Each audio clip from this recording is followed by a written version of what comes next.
Donc on ancre d'abord le tampon. On le met en premier. Voilà. Ensuite, on va faire en cercle toutes ces couleurs. Donc, hop.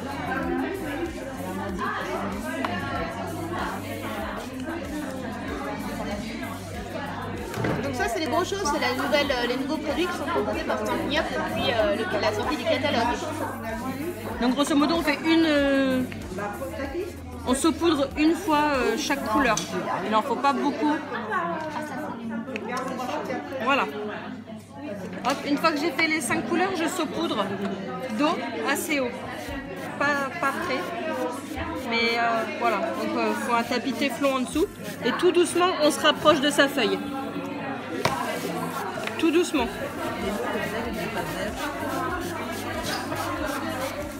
Et après, on attend. D'accord, donc ça, c'est ce qui donne cet effet-là. Après, si on veut rajouter du rouge, ce qui est bien avec les brochos, c'est qu'on rajoute de la couleur qu'on veut. Voilà. Et si on veut atténuer, on ne vient pas essuyer, mais tamponner.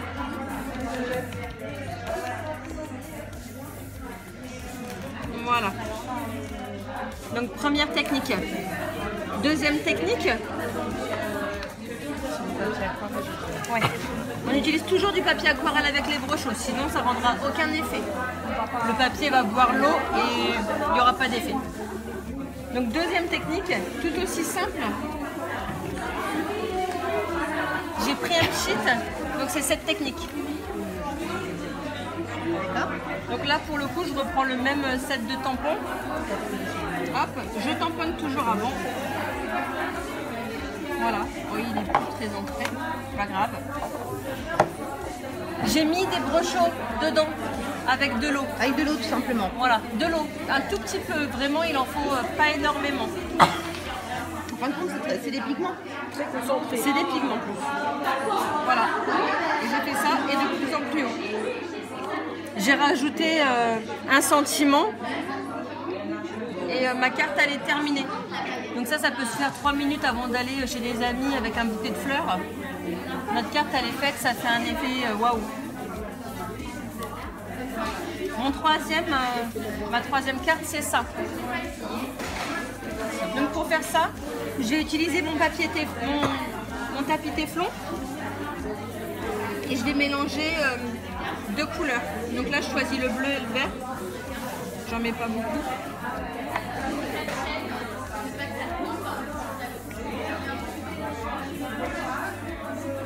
Voilà. Je sais pas s'il y a beaucoup de vert, je le vois pas bien. Voilà. On va voir, surprise. Et on me chute dessus. Oui, ça va, il y en a. Évidemment, en amont, on laisse volontairement un petit peu parce que les pigments, il faut qu'ils s'imprègnent de l'eau. Donc, hop, je fais que le même tampon. Donc voilà. Et je viens le mettre dessus. Ça, c'est la première part. Papier au fur et à mesure, Alors, ça, c'est la première partie. Voilà. Donc là, j'avais fait un bleu. La deuxième partie, j'essuie. Et tant que ma carte est encore humide, je reviens mettre du brochot dessus. Avec des couleurs qui... différentes. Oui, voilà. Pour faire vraiment un contraste, exactement. Et ça va faire l'effet feu d'artifice. Et on laisse. On attend que ça se passe. Donc là, je mets du orange et du rouge.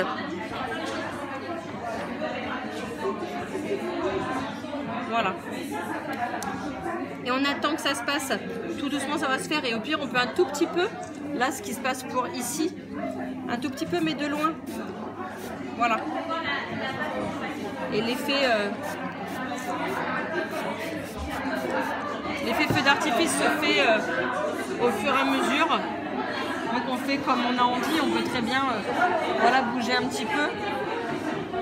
Et donc on a la carte qui fait un effet feu d'artifice.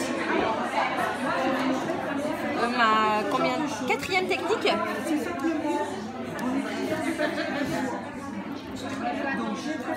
C'est un dégradé. Donc là, je l'ai fait sur de l'embossage blanc. Et je peux très bien le faire donc sur du tamponné noir. Mais en plus, par sécurité, moi je mets un tour de bon. Je prends mon bleu sur du tapis téflon. Parce que le problème, c'est que la colle, C'est les brochos.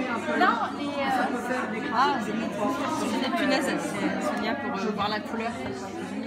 c'est pas mal à faire pour les punaises, très bonne idée. Il y a le orange que je n'avais pas.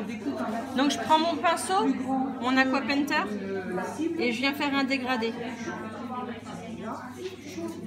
Ça va que c'est Marlène qui a la patouille. Ah Marlène. Moi, je l'ai appris à... Donc là, j'ai en rajouté une couche pour... voilà. J'aime bien que Ça aurait pu être toi là. C'est Marlène qui m'a appris. Donc voilà, grosso modo, la patouille. Et je viens toujours quand j'utilise les brochos, c'est ça que j'aime, je remouille et je reviens mettre du pigment. C'est vraiment ça qui fait que c'est la touche brochot, la matière. Voilà, hop, terminé. Et ça, on le laisse. On ne vient pas le pulvériser. Le petit grain, on le laisse. Mais ça se fait après. C'est en 2 temps. Et la dernière technique, ça se voit pas bien, mais j'ai colorisé la pâte.